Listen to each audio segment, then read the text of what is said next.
Hello, welcome back to my channel. This is a Karma K Reviews, and today I'm going to be reviewing a Neca Godzilla figure. Godzilla versus Biollante, or Biollante. This figure costed me about £46 in the UK. I got it from one of my local shops where I get most of my Neca figures and collectibles. It's a surprisingly good figure I picked out. I was originally going to get the Tokyo SOS supercharged version of Godzilla, but then I chose this because I felt like it'd be a bit more different, considering I already have a Tokyo SOS Godzilla figure. In this video, I'm going to be looking at the figure, giving my thoughts and opinions on it, and overall just unboxing it, and then comparing it to my Tokyo SOS original Godzilla figure, which I've got a couple months ago. So yeah, let's get into the review. On the back of the box, we have images of the figure itself. It looks like Godzilla's covered in the acid, I think, of Biollante, or Biollante. Biollante? No, that's wrong. But yeah, this is a really neat figure from what it looks like. There is some description on the bottom of the box, basically giving you the basic description of what the movie has offered and what the figure is linked to. So obviously the figure is linked to Godzilla vs Biollante or Biollante. This, I've never seen the film, but the film really looks like it would be quite fun to watch one day, so I might have a look at that. My history of Godzilla is very slim. I'm only at the top of the iceberg of the Godzilla history and facts and everything. However, I would like to learn a bit more. But yeah, let's have a look at the figure. So obviously on the front you've seen this wonderful art with Godzilla being strangled, I presume, by Biollante. Biollante. I don't know how to pronounce his name. Sorry if I butcher the name. I'm just not good at pronouncing things. But you can open up the flap and see inside. And sorry if the light is really bad on here, but I'll try and sort that out. Essentially what you have is Godzilla on the inside. His tail is here. It's really hard to see, isn't it? Yeah, the tail's here, and then you've got a blue piece here, which is like his atomic blast. But yeah, I really love when Neca does these, because the Ultimate figures always have like the window box thing, so you can always view inside to see what the figure looks like. It also helps, like, you know, suss out any fakes, because I have come across Neca figures before where the box looks beautiful, and then you open the flap and you look inside and the figure looks less beautiful, and you can tell it's a fake right off the bat. But yeah, let's get into this. So after a large struggle of getting the figurine out of the box, I have now got it out, just picking up the pieces. This figure is really well made, as you'll see in a second. But first I want to have a look at my ever first look at one of these, which is the Atomic Breath.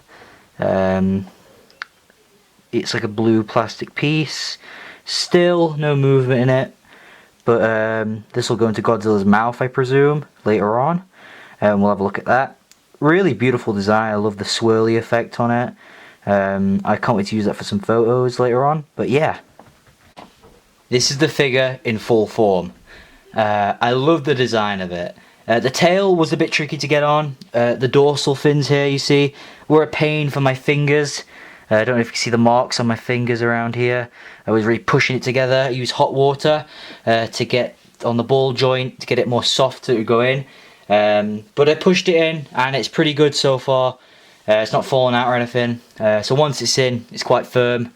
But yeah, this thing is massive. I don't know how big it is in inches. I think it's at least about, let me check the box, it'll say on there.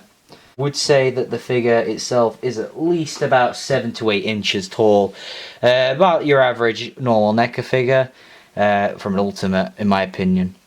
But yeah, let's have a closer look at it. So up close, this thing looks really well painted. I love the whole acidy green effect all over the body, especially the head and the chest and the hands. Not too much of it on the back end, but that's expected. Really love how this thing came out. You've got a twist at the neck, twist at the head. The jaw opens up. Pretty beautiful figure in my opinion. Got some rotations in the arms. It's stiff right now, but once it's loose it'll be very beautiful to pose. It can move its elbow and its fingers and hand. Go up and down like that, like a big claw. So you can have him grasping. Despite the figurine having some really cool details and designs, I will say the letdown is tiny bit shown with its tail. Now the tail here is nice and long, but there's not many ball joints in all of the little areas and the little crevices, so it doesn't move as fluently as you'd like it to. Future Christian here. Just want to let you know that past Christian is an utter dumbass. The tail itself isn't actually that bad. I mean, it's better than fucking bendy wire. I mean, the 2014 Godzilla has that bendy wire effect on the tail. So does the 1954 one in some of them. So, yeah. This one even, you know, the tail's quite flexible. So, past Christian, you're a dumbass. Back to the video. Whereas if I bring out my Tokyo SOS Godzilla, this beauty right here, his tail is just as long, I'd say, but it offers more movement, more ball joints, so it has more fluent, flexible movements. So yeah, but despite this one little flaw, I still love this Godzilla figure. I think the atomic breath piece will make up for the tail part, but like I said, tail thing isn't too much of an issue. I really love the design of the figure, all the acid look, all the designs. But yeah, let's have a look at this atomic breath. So let's put him to the side, let's put his mouth up. You open the jaw like so, and you can place in the atomic breath, which shoots downwards. So here it is in all its glory, in his mouth right now. It goes all the way down, if we follow it.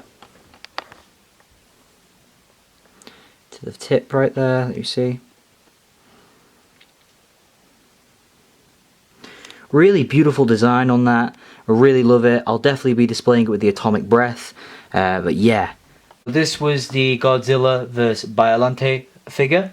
Really love the look of this figure. Like I said thousands of times already. Love the atomic breath. I love the box design. It looked great in my cupboard, in my display case. And yeah, so this has been the review. I hope you have enjoyed. I will do some more reviews later on in the year, maybe of some of my older collectibles. But yeah, I hope you've enjoyed the video, and I'll talk to you all later.